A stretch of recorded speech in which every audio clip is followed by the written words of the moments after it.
শুভ সকাল বন্ধুরা, সবাই কেমন আছো? আশা করি সবাই অনেক অনেক ভালো আছো। ভারত বনাম দক্ষিণ আফ্রিকার মধ্যে বন্ধুরা আজকে পঞ্চম টি-20 ম্যাচ খেলা হবে সন্ধ্যা 7টা থেকে গুজরাটের আহমেদাবাদের নরেন্দ্র মোদী ক্রিকেট স্টেডিয়ামে। বন্ধুরা, এই সিরিজটা কিন্তু ভারতীয় দল যে পর্যায়ে আছে এখান থেকে কিন্তু আমরা এই সিরিজটা কিন্তু আর হারতে পারবো না। তার কারণ অলরেডি 2-1 কিন্তু এই টি-20 সিরিজটা আমরা লিড করছি।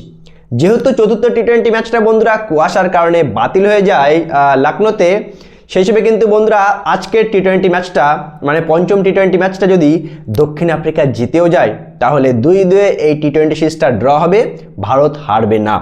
আর যদি ভারত আজকে দক্ষিণ আফ্রিকাকে হারিয়ে দেয় তাহলে 3-1 ভারতীয় দল এই টি-20 সিরিজটা কিন্তু নিজেদের নামে করবে, যেটা সম্ভাবনাটা বন্ধুরা সব থেকে বেশি। আজকে ভারত জিতবে এবং দক্ষিণ আফ্রিকাকে 3-1 কিন্তু বন্ধুরা এই টি-20 সিরিজটা হারাতে যাচ্ছে ভারতীয় দল।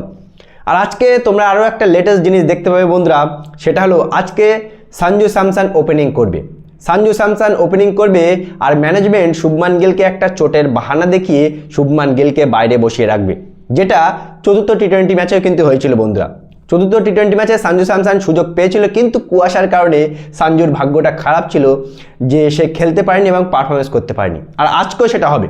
এটা হলো গৌতম গম্ভীরের মাস্টার স্ট্রোক। তার কারণ আজকে সঞ্জুকে খেলাবে, আর যদি সঞ্জু স্যামসন ব্যতিক্রম আজকে রান না করতে পারে ঠিক তার পরের সিরিজে ম্যানেজমেন্ট এবং গৌতম গম্ভীর বলবে যে সঞ্জুকে আমরা সুযোগ দিয়েছিলাম, সঞ্জু করতে পারেনি, সেই জন্য আবারও শুভমান গিলকে নিয়ে এসেছে। এটা কিন্তু মাস্টার স্ট্রোক।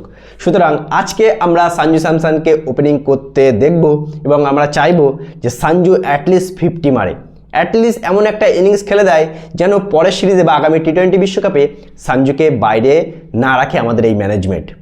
বন্ধুরা, ভারত বনাম দক্ষিণ আফ্রিকার মধ্যে আজকের পঞ্চম টি-20 ম্যাচটা কে জিততে পারে বলে তোমাদের মনে হয়?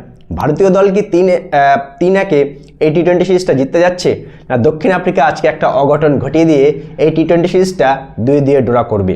কি মনে হয় তোমাদের? অবশ্যই জানাবে কমেন্ট করে। ভিডিওটি ভালো লাগলে শেয়ার করে চ্যানেলটা অবশ্যই সাবস্ক্রাইব করে দেবে।